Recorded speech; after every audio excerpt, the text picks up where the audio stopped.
The categories of witnesses to the New Testament that are other than the Greek manuscripts include three things. First are versions, second are patristics, and third are other. Let me start with other because that's the one that we can dispense with easily enough.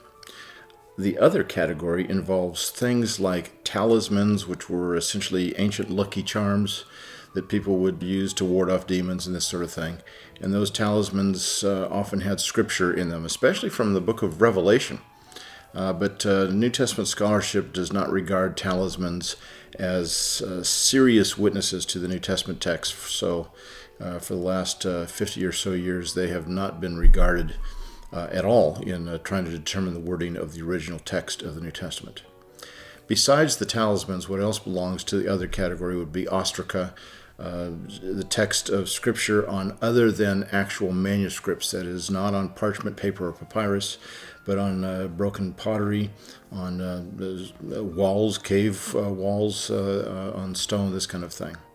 The last item in this other category would be early Christian papyri in which they quote from the New Testament, but the papyri themselves are not the text of the New Testament.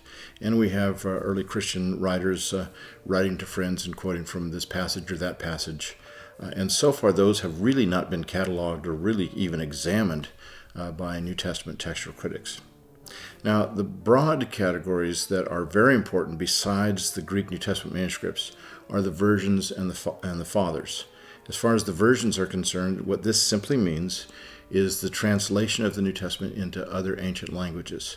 And a version, therefore, is the translation of the Greek New Testament into Latin or Syriac or Coptic. Those are the three leading versions, or Ethiopic, Georgian, Gothic, Old Church Slavonic, Arabic, Armenian, all sorts of different translations. And these versions, as I said, the most important ones are going to be the Latin, the Coptic, and the Syriac, and that's in part because they are direct translations from the Greek, and in part because they are the earliest translations that we have of the Greek New Testament into these other languages. We'll see the importance of the versions when we discuss in a later lecture the textual problem of 1 Timothy 3:16. The fathers, or the patristics, is the last category of non-Greek manuscript witnesses, and these are quotations from the New Testament by church leaders, bishops and presbyters and deacons and scholars of the ancient church as they're writing either commentaries or homilies, sermons.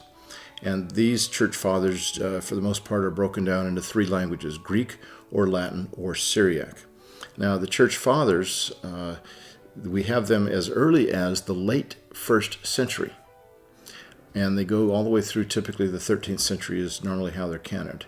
But the church fathers are in a little bit of a different category than the versions because it's not the continuous text of Scripture.